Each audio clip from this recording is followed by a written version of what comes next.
नमस्कार, स्वागत है आपका एनएमएफ न्यूज में। मैं हूं आपके साथ शबनम।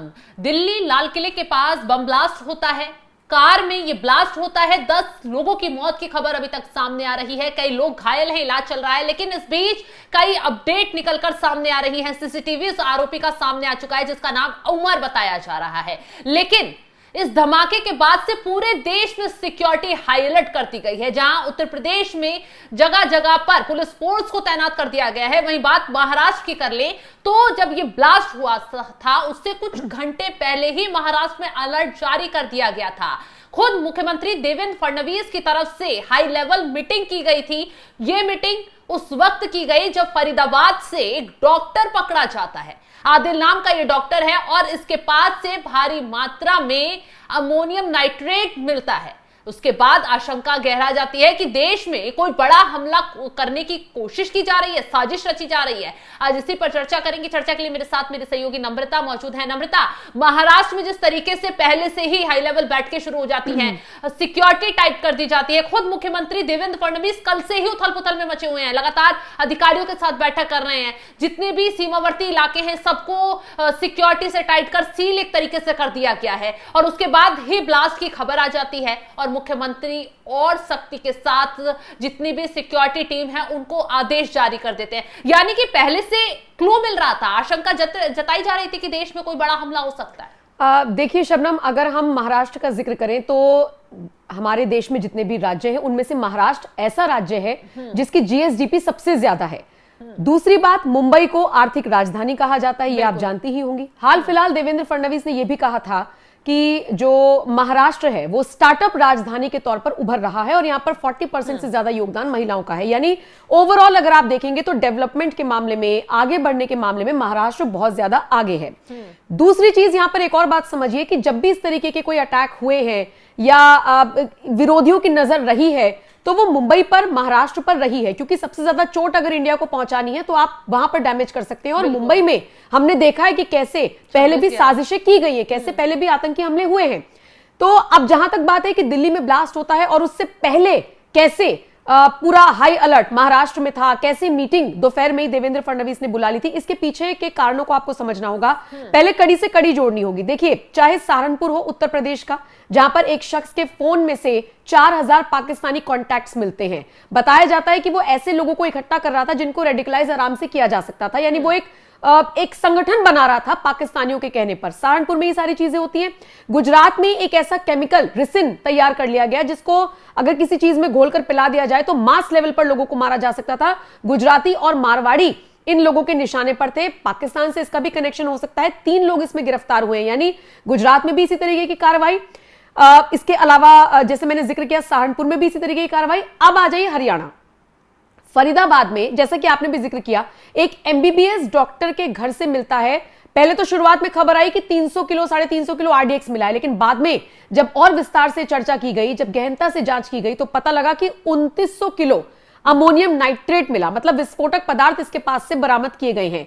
ये डॉक्टर, कथित डॉक्टर भी हम इसे कह सकते हैं, क्योंकि अब तो जिस तरीके के इसके मंसूबे सामने आए हैं, डॉक्टर पेशे पर भी ये लानत लगाता हुआ नजर आया है। आदिल की अगर बात करें तो ये 3 महीने पहले यहां पर आकर किराए पर इसने कमरा लिया था, लोगों के बीच अपनी अच्छी खासी पैठ बनाई, लोगों का भरोसा जीता और उसके बाद अचानक से एक खबर आती है कि इसके घर पर इतनी मात्रा में विस्फोटक पदार्थ मौजूद है। जब छापेमारी की गई तो बाकायदा 14 बड़े बड़े बोरियों में, बड़े बड़े बैग्स में ये सारा जितना भी सामग्री मिली है इसको भरकर ले जाया गया।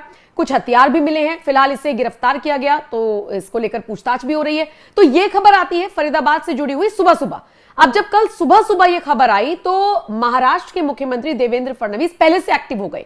उन्होंने महाराष्ट्र को high level meeting, high level security के आधार पर जांचना शुरू कर दिया, अधिकारियों को निर्देश देने शुरू कर दिए। एक मीटिंग बुला ली जिसमें उन्होंने तमाम अधिकारियों को निर्देश दे दिए कि भाई अब आप चप्पे चप्पे पर देखिए, कहीं से कहीं तक भी कोई अप्रिय घटना ना हो। और देखिए ये कितना समझदारी भरा फैसला था कि दिन में मीटिंग हुई और शाम होते होते 6:52 पर दिल्ली में लाल किले के पास, मेट्रो स्टेशन के गेट नंबर 1 के पास ये ब्लास्ट की खबर सामने आ गई। कहते हैं पुरानी गलतियों से सीखना चाहिए, पुराने अनुभवों से सीखना चाहिए। महाराष्ट्र के मुख्यमंत्री देवेंद्र फडणवीस ने बहुत दिमाग लगाया और बहुत सही फैसला था कि वक्त रहते मीटिंग भी बुला ली गई और अलर्ट पर भी सभी को कह दिया गया था महाराष्ट्र में। बिल्कुल कि पहले महाराष्ट्र में, मुंबई में जिस तरीके से आतंकी घटनाओं को अंजाम कुछ आतंकियों ने दिया, उसके बाद से सिक्योरिटी अगर कुछ भी होता है बहुत ज्यादा हाई लेवल करती जाती है। जैसे ही खबर छापेमारी की जगह जगह आती है, चाहे सहारनपुर हो, चाहे फरीदाबाद हो, चाहे जम्मू कश्मीर हो, अलग अलग इलाकों में छापेमारी चल रही थी और आतंकी संगठनों से जुड़े आईडीएक्स वाले जो ये विस्फोटक थे, जिस तरीके से इन आरोपियों के पास से बरामद हो रहे थे, इसको बस जांच पड़ताल इसके आगे चल ही रही थी। तभी दिल्ली में ब्लास्ट की खबर सामने आ जाती है और ब्लास्ट को देखते हुए, हालांकि अभी आतंकी हमला इसे घोषित नहीं किया गया है, जांच पड़ताल चल रही है, लेकिन कहा जा रहा है कि है आतंकी हमला ही। लेकिन इसमें कौन शामिल है, कि कौन कौन नेटवर्क जुड़े हुए थे, इसके लिंक सिर्फ भारत से ही हैं या फिर पाकिस्तान से कोई नेटवर्क काम कर रहा था, इसकी जांच पड़ताल बारीकी से की जा रही है। जल्द बड़ा खुलासा पुलिस प्रशासन कर सकता है। लेकिन महाराष्ट्र में इस पूरे मामले को देखते हुए जांच सुरक्षा बढ़ा दी गई है। आपको बताएं कि सारे रेलवे स्टेशन पर चेक इन अभियान तेजी से चलाया जा रहा है।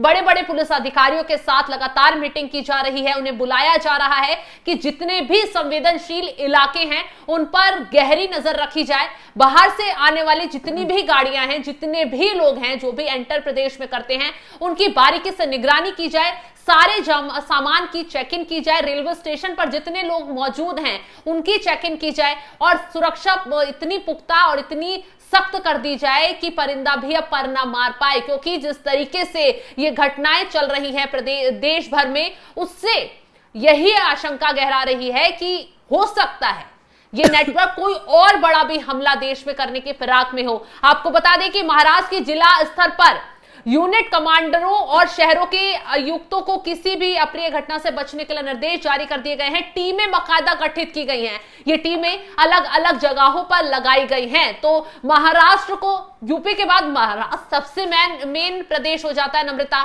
सुरक्षा के लिहाज से। क्योंकि आपने देखा होगा कि उत्तर प्रदेश में आइलम मोहम्मद का विवाद गर्माता है और वो विवाद तुरंत महाराष्ट्र पहुंच जाता है, महाराष्ट्र को भी जलाने की कोशिश की जाती है। तो काफी वक्त से ये क्लू मिल रहा था, ये आशंका जताई जा रही है कि देश में कुछ बड़ा करने की कोई कोशिश कर रहा है। और जिस तरीके से छापेमारी होती है, ये संदिग्ध पकड़े जाते हैं, उससे क्लियर हो गया कि कोई ना कोई मुद्दा ऐसा उठाया जाएगा, कोई ना कोई ऐसी घटना को अंजाम दिया जाएगा जिससे देश को दहलाया जा सके, भारत को नुकसान पहुंचाया जा सके। क्योंकि भारत के दुश्मन कम नहीं बैठे हैं, सिर्फ पाकिस्तान ही नहीं, आपने देखा होगा तुर्की, और जिस तरीके से अफगानिस्तान के विदेश मंत्री आमिर खान मुत्तकी भारत आते हैं, उससे कई देशों को दिक्कत होती है। पाकिस्तान तो जला बैठा है, लगातार धमकियां दे रहा है। ख्वाजा आसिफ के बयान आपने सुने होंगे, लगातार वो किस तरीके से धमकी भारत को देते, गीदड़ भभकी देते नजर आते हैं। और उसके बाद से ही अब भारत में ये पहला हमला जो लाल किले पर ब्लास्ट होता है, ये कई सवाल भी खड़ा कर देता है। ये सिक्योरिटी के लिहाज से बेहद चौंकाने वाला है। यही वजह है कि यूपी से लेकर महाराष्ट्र तक सिक्योरिटी हाई लेवल कर दी गई है, सारे बॉर्डरों पर तैनाती और ज्यादा बढ़ा दी गई है, एक तरीके से सील ही कर दिया गया है। संवेदनशील इलाकों पर गहनता से नजर रखी जा रही है। फिलहाल आगे की अपडेट भी हम आपके साथ साझा करते रहेंगे। इस खबर पर आप हमारे साथ बने रहिए। नमस्कार।